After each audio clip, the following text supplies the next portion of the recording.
AI বিপ্লবে Nvidia নতুন উচ্চতায়, বিশ্ব দেখল প্রথম 5 ট্রিলিয়ন কোম্পানি। বিশ্ব প্রযুক্তি ইতিহাসে এক নতুন রেকর্ড। চিপ নির্মাতা সংস্থা এনভিডিয়া এখন বিশ্বের প্রথম কোম্পানি যার বাজার মূল্য $5 ট্রিলিয়ন অতিক্রম করেছে।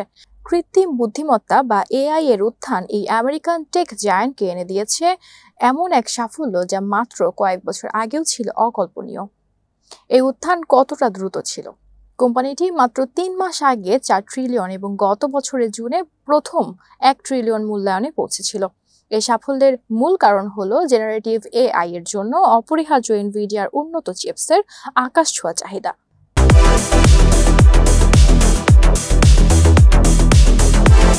তারা ওপেন এআই এবং ওরাকলের মতো শীর্ষ এআই কোম্পানির সঙ্গে বড় চুক্তি করেছে। এনভিডিয়ার এই মূল্যমান এখন যুক্তরাষ্ট্র এবং চীন ছাড়া বিশ্বের প্রায় সব দেশে মোট জিডিপি এর চেয়ে অনেক বেশি। যদিও মাইক্রোসফট এবং অ্যাপলের মতো অন্যান্য সংস্থা 4 ট্রিলিয়ন পার করেছে, এনভিডিয়া এআই খাতে বিনিয়োগের দৌড়ে সবচেয়ে এগিয়ে। তবে এই উন্মাদনার মধ্যে এআই বাবল তৈরি হওয়া নিয়ে সতর্কতা দিয়েছেন জেপি মর্গানের প্রধান জেমি ডিমনের মতো ব্যক্তিত্বরা। তিনি অনিশ্চয়তা বেড়ে যাওয়ার বিষয়ে সতর্ক করেছেন। তা সত্ত্বেও বাজার এই ঝুঁকি উপেক্ষা করে এগিয়ে চলেছে। এনভিডিয়ার সিইও জেনসেন হুয়াং আগামী বছর $500 বিলিয়ন চিপ অর্ডারের প্রত্যাশা করছে, যা প্রযুক্তি বাজারের এই নতুন যুগের গতিকে আরও বাড়িয়ে তুলবে।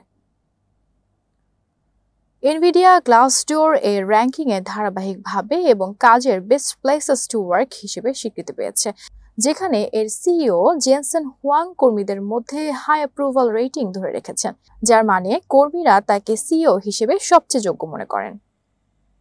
বিশ্বের এই টপ কোম্পানিতে অনেক মেধাবী বাংলাদেশি ইঞ্জিনিয়াররা কাজ করছেন, যেমন বুয়েটের doctor Zahid Rahman principal software engineer হিসেবে কাজ করছেন।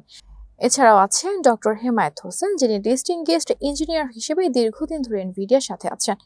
এরকম আরও অনেকে কাজ করেছেন, যেটা বাংলাদেশের জন্য গর্বের।